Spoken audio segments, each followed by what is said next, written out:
novidades com relação ao Clube Atlético Mineiro. Ontem, a nossa colega Nádia Mauad já trazia a informação de que o Galo procurava o Felipão e que ele, Felipão, estava convicto naquilo que ele publicamente vinha afirmando. Não assumiria nenhum clube brasileiro e balançava por uma proposta da Arábia Saudita. Essa era a informação de ontem. Hoje, há cerca de uma hora, a Rádio Itatiaia, que é a maior rádio de Minas Gerais, trouxe a informação de que o Galo estava conseguindo convencer o Felipão e faltavam detalhes para o acerto ser anunciado. Diante do que divulgou a Rádio Itatiaia, procurei informações com as minhas fontes no Galo. E as fontes confirmam o que disse a Rádio Itatiaia. O acerto está próximo, há uma chance muito grande. O GE acaba de dizer, inclusive, enquanto eu estou falando, que já há um acerto, então. Que já há um acerto. Não, na verdade, a manchete é desfecho próximo no GE. Já tem uma nova? Então tá bom. Então o Galo, segundo o GE, enquanto eu estou falando, as coisas estão acontecendo, e me cantam aqui que o GE já está cravando o acerto. Informação que eu não tinha quando entrei, mas me cantam aqui no ponto eletrônico que Galo acerta com o Luiz Felipe Scolari. Matéria do Guilherme Frossá e do Pedro Spinelli. Então foi assim o avanço. Ontem, Galo convidando Felipão reticente. Hoje de manhã, acordo próximo. E segundo o que acaba de publicar há 18 segundos o GE, Felipão, novo técnico do Clube Atlético Mineiro. É dessa forma que a gente abre o Seleção. Enquanto eu estava dando a notícia de um acerto próximo, o GE já trouxe a conclusão do negócio. Felipão no Galo, cara. Ao vivo é tenso, né? O ao vivo. Cara, que notícia espetacular. Não estou dizendo que é espetacular de boa, do tamanho da notícia. Que notícia espetacular. Boa tarde, tudo bem? Eu tô impactado com a notícia, tudo bem? Aqui de novo. Boa tarde, Rê, Caio, todo mundo tá ligadinho no Seleção Sport TV. Eu fiz Atlético Paranaense e Botafogo pela Copa do Brasil, jogo da volta, né? E aí o Felipão, ele dá entrevista pra Nádia no hotel. E ele fala que ele já estava recebendo algumas propostas, até de seleções, né? Não só de clubes, ele estava recebendo, mas que ele ia ficar em Curitiba, porque ele gostava muito, a esposa dele gostava muito, eles estavam adaptados. Porto Alegre, onde a família vive, não é tão longe, então o caminho ali era tranquilo, que ele estava feliz ali. E o Turra, naquela época, exatamente naquele jogo, o Atlético vinha de alguns jogos sem vitória e estava balançando no cargo, né? Então tinha essa pressão. E o Felipão sempre falando, né, que apoiava o trabalho dele, mas que se não desse certo ele estava ali para responder e tudo mais, mas sempre falando que não ia sair.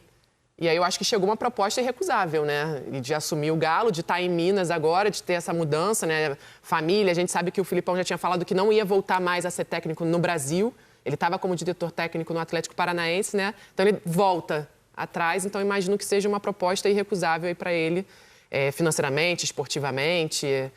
E vamos aguardar, né, as cenas dos próximos capítulos para ver aí como é que ele vem. Coisa de minutos. Antes de entrar no ar, que eu estava com essa informação vinda do Galo, né, de um acerto muito próximo. Não tinha essa informação que o GE traz, que já estava fechado. A informação que eu tinha entrando aqui no estúdio, há minutos, era de que o acerto estava próximo. Entrei em contato com o staff do Felipão, porque é importante, quando você tem uma notícia, checar com os dois lados.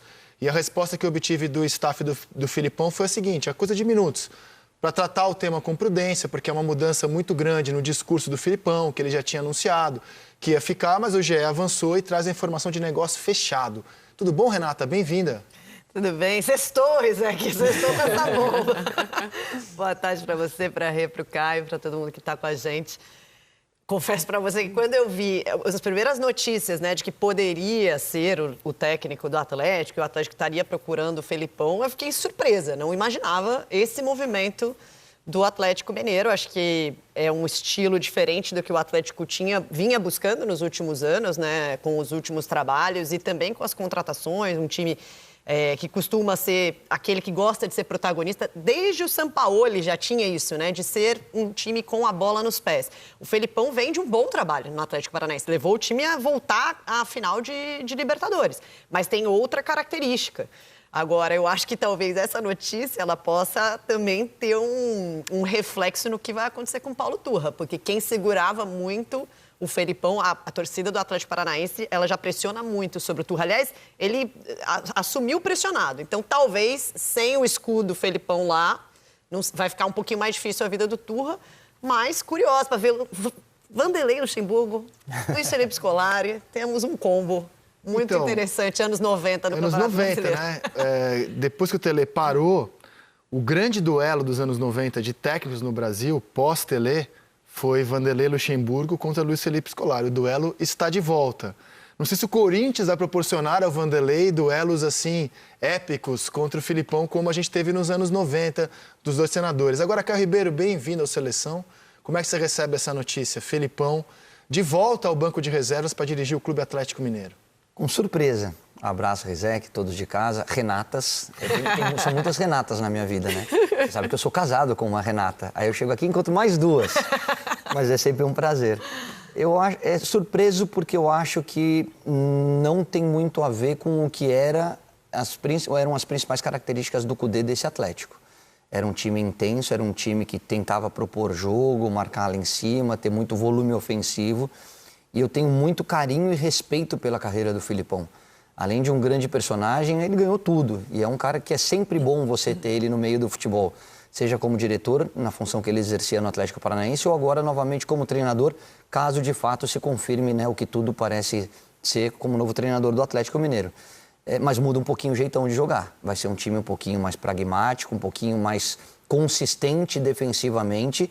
E isso pode dar certo, claro que pode. Mas confesso que me surpreende por aquilo que vem sendo o Atlético dos últimos anos e aquilo que o Filipão tem feito antes de se aposentar como treinador.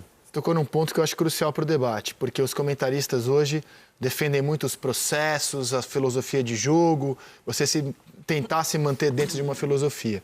Mas aí eu tento me colocar na pele do dirigente do Galo, ou no dirigente da CBF, porque certamente falaremos também da procura por técnico na seleção. Você perde o Cudê de forma inesperada, o Galo não contava. É uma bomba que cai na tua mão. Uma bomba que cai na sua mão, você não contava, né? Aí você tem que ir ao mercado. Não é fácil achar, assim, no meio de uma temporada, alguém que se encaixe na filosofia de jogo do Cudê, que esteja disponível e que tope vir. Então você tem 3 requisitos para cumprir em questão de dias, que talvez seja impossível. Alguém que jogue de forma parecida, que tope vir trabalhar no Clube Atlético Mineiro e seja disponível, né? Feche contrato. E aí você começa a procurar quem é o treinador disponível, vencedor, que tem a chance de te levar ao título, ainda aqui de uma forma historicamente muito diferente de jogar como o Cudê joga. E aí você tem a chance de trazer um campeão do mundo e atual vice-campeão da América, que é o Filipão. Você não traz porque a filosofia de jogo não bate com a do Cudê? Não, como é que você faz? Eu trago. Eu gosto do nome e acho uma boa contratação na teoria. E a gente tem que esperar para ver se de fato acontece. Eu vou colocar mais um ingrediente que dificulta essa tomada de decisão do novo treinador. A questão do treinador estrangeiro. Nós estamos com 10 rodadas de Campeonato Brasileiro. Você busca um gringo, por mais que seja um português e que tenha a facilidade da língua, ele não está a par do que está acontecendo, a logística e os deslocamentos, o conhecimento do seu próprio grupo, o conhecimento do adversário. Então é um risco muito grande. É muito mais confortável você trazer um cara que já esteja aqui. Um cara que conheça do mercado brasileiro, que saiba o que é jogar num estado como o Nordeste, que você vai pegar uma temperatura altíssima e um jogo de um desgaste, de uma intensidade física muito alta, e depois você vai jogar no sul do país, onde você vai pegar uma temperatura baixíssima, e isso influi no rendimento do atleta. Então você fica com poucas opções. E dentre as poucas opções que eu acredito que o Galo tinha, o Filipão me parece uma das melhores. O Bruno Lage foi a primeira opção, né? Pelo noticiário, pelas notícias. Eu acho que o Filipão... Tinha até se falado em Thiago Nunes, né? Também. Mas eu não sei se chegaram a procurar, porque o Thiago Nunes tinha pedido demissão do Sporting Cristal, mas o Sporting Cristal não aceitou. Eu não sei se ontem a gente falou no Redação sobre a possibilidade de tentar o Thiago Nunes, mas também acho que não O Thiago eu desconheço. O Bruno Lage, seguramente o Galo sondou porque o Caio estava falando dessa questão de buscar estrangeiro, né? Então, o Bruno Lage, português, acho que foi a primeira opção, né? Quando a gente fala de técnicos que não estão trabalhando aqui no futebol brasileiro, não são brasileiros, né? Eu acho que o Filipão entra muito nessa questão também do vestiário, né? Caio sabe bem disso, de trabalhar esses jogadores. O Cudê, ele tinha aquele problema que não é de agora. Antes dele sair, teve aquela declaração bombástica numa entrevista, ele sempre colocando que não tinha elenco, ou então o elenco que ele tinha não era o suficiente, o que eu não entendo, né? Você ter Hulk, Paulinho, a volta do Arana agora. Se você olha outros elencos, como assim o Galo não tem elenco, né? Então, enfim, mas o Cudê também já é passado, não é mais assunto aqui. Eu acho que o Filipão ele pode ser principalmente importante nessa questão do vestiário, de conhecer os atletas, conhecer futebol brasileiro. Acho que pode ser uma boa aposta, sim.